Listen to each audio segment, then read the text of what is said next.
Listen. Take a nice, slow, deep breath.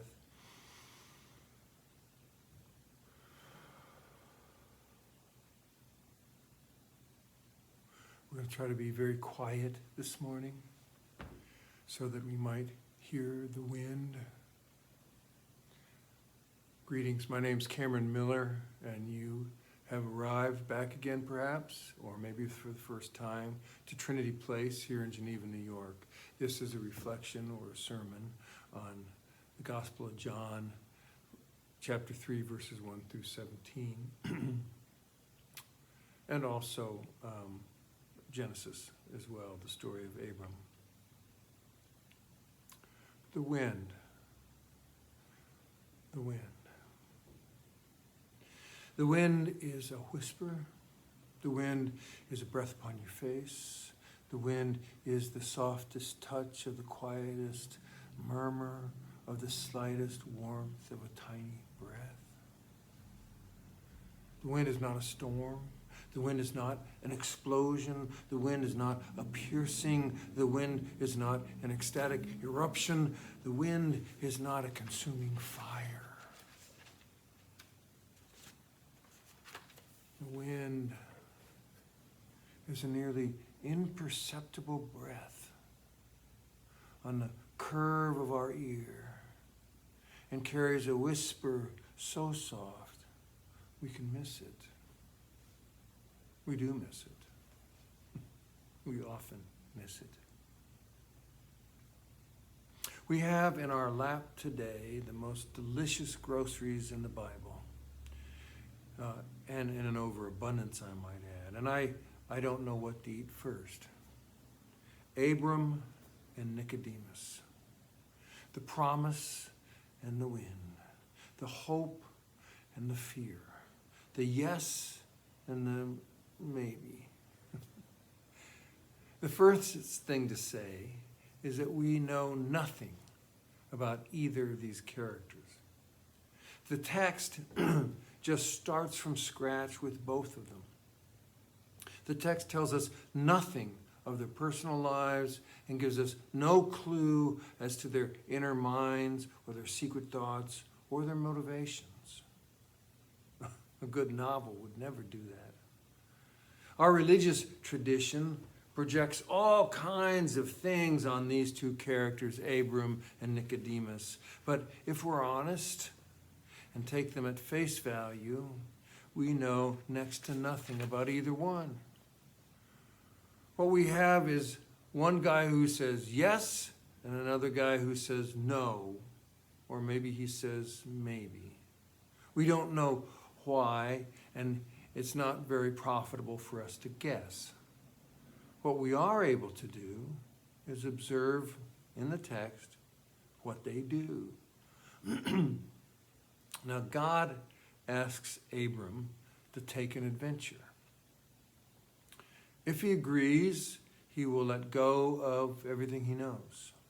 He will be adrift from all of his moorings. If he says yes, he will have no frame of reference because all his landmarks will be gone. It will be as if he's stepping out on the ice without knowing if the ice will hold him. Personally, I hate when that happens. I mean, who does that anyway? I want some handrails at least. And to be honest, I want some control. Okay, I want lots of control. But in this story of Abram, he just says, yeah, sure. We don't know if he says yes because he's a simpleton or because he's a saint or a shifty guy who knows a good thing when he hears it. We don't know, we don't get to know any of that in this story. And from the other characters in the Bible who say yes to God, it could be any of those three. Of Nicodemus, we know this much. He was smart and learned. He was a religious authority who had achieved his position over and against the competition. And we can also gather from what the story tells us that Nicodemus is curious but cautious. He's come to the right place for the answers, but he's come under the cover of night. which means he didn't want anybody to see him go in there. Or it could mean that all of his other appointments are already filled. Or maybe Jesus wanted to meet by night, so nobody saw him meeting with Nicodemus. You see, the text doesn't answer our modern questions. We want it to, and we want to ask it all those questions that we have, but then we may miss what the text actually does tell us. We can gather from Nicodemus' answer that he doesn't understand Jesus' play on words. Or maybe he does get the play on words, but he refuses to engage in it. Maybe we didn't get the play on words because it's in the Greek. In the Greek, the word often translated as born again has three possible translations. Born anew, born again, born from above. Now, here's what I notice from that text. There's three slightly different meanings pointing to three different dimensions. Again points to the past. Anew points to time present. Above points to the eternal, timelessness, or a moment out of time. Nicodemus is either a one-dimensional thinker or simply cannot perceive these other dimensions, or he sees them but refuses to entertain Jesus' nuance and complexity. We just don't know what Nicodemus sees and what he doesn't see, or what he hears and doesn't hear. Like Abram, we don't know Nicodemus's motives. What we do know is that these are stories about the holy whispering to us. We know about this. We know about the holy whispering. It isn't miraculous or spooky. The angels of our better natures whisper in our ears, whisper in the wind. The hope of the future whispers on the thinnest of visions. We're not left on our own here on this planet without a clue. No. We get offered help from above or in whatever dimension the help resides. The question is whether God speaks. So the question is not whether or not God speaks. The question is whether we hear. It's not loud. It's not a slam dunk. It's not explosive.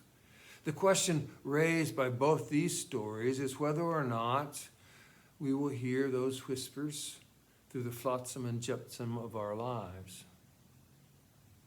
Now, there may be other things that these stories raise for us, but this is the question poking at me today. Can we hear or apprehend what speaks to us through the thin veil that separates us from other dimensions? Is it possible? Is it truly possible to hear the whispers that would lead and guide us and maybe even send us on a journey without much more than a whisper?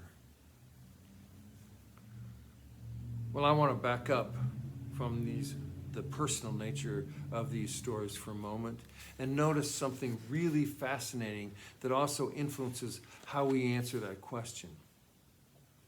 The Gospel of John is written by someone who has a Platonic worldview, a Greek-speaking Gentile or a very Hellenized Jew. And what that means is that he, because we don't really know who John was or what his actual name was, has a particular way of seeing the world. So for John, because he's Hellenized, John sees a two-storied universe and a three-dimensional humanity. Two-story universe, three-dimensional humanity. Now, don't get fooled. This isn't complicated. He saw heaven above and, quote, the world below. John's always talking about the world. Heaven, good. World, bad.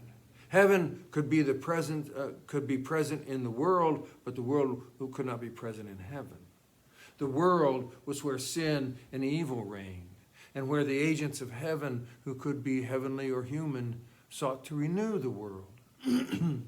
As for humans, so that's the two-dimensional. As for humans, John imagined that we are three-dimensional: body, mind, soul. Body, mind, soul. Mind was synonymous with spirit, so it could be body, mind, body, spirit, soul.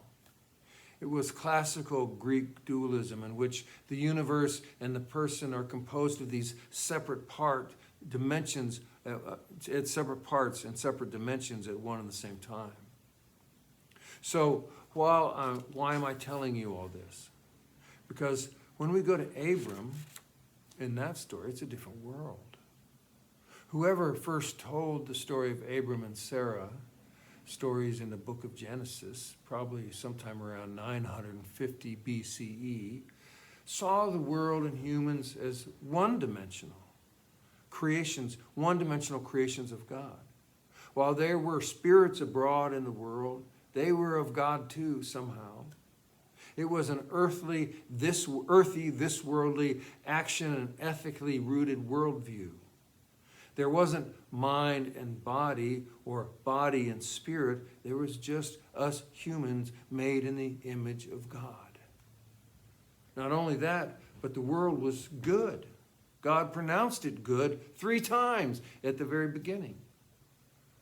Well, now, why does this difference between the old worldview of Genesis and the new worldview of John matter? Well, it's because you and I, with our modernist worldviews, have sidled up to these stories to compare and contrast ourselves. Our task is not to change the story so that it conforms to our worldview. It's for us to understand the story and see where it's the same or different, and if it whispers anything about the holy to us in our worldview. Now, not all Scripture will. Some of it will look and feel repugnant to us. That tells us something too. There's a word that Jesus seems to have used that got translated as repentance. Christianity has piled a whole lot of baggage onto that word. Its Greek root in the New Testament is the word metanoia. And what it actually meant, as Jesus used it, is to change one's mind, to turn around and be different. In John's worldview of the two-storied universe, metanoia would mean that those of us in the world would change our minds and become heavenly while in the world. Born anew or again or from above is what he meant by that. We would turn around and we'd be different. We'd be born anew. We'd have a new spirit, a changed mind. And from the point of view of the Genesis story, it would mean just saying yes to God's whisper and saying yes over and over and over and over again. Abram didn't say yes just once, but many, many times throughout his very long life. I kind of think that our worldview is more like Genesis than John. We no longer have a two-storied universe. We know that, in fact, we're stardust. We know that in a very material way, our bodies contain elements that came here from exploding stars. Life itself, or the elements that form life, arrived on this planet from millions and billions of light years away. We now measure things in microbes and nanoseconds and light years, but we know that all of it is one. We know that when matter dies, its essential energy does not die but is transformed. That is science as well as theology. Our worldview is more like Abram's because the creator of all that is infused in all of creation. There's no here and there, not really. It's all here. God is all here and is always here, wherever here is. All right, I've gone off the deep end. But the point of these two stories when we stand them up next to our modernist worldview is that we're not born again once and for all, and we don't say yes just once and for all. We are continually asked or invited or compelled to metanoia over and over and over again. Our minds or spirits must be changed over and over and over again. Our way of thinking must change over and over and over again. Our understanding must change over and over and over again. It does not matter what Abram's motives were or whether he was a simpleton or a saint, because he said yes over and over and over again. It doesn't matter what crippled Nicodemus, his desire to hold onto security or his intelligent reason. It doesn't matter who we are or what we do, how young or old, our condition or our dysfunction. We're all capable of hearing the whispers that call to us from the gentle lips of the very God who is the universe. The God of the universe, who is the Alpha and the Omega, the beginning and the end, the creator of all that is and ever will be, whispers to you and me. Those whispers empower us to change and to keep changing.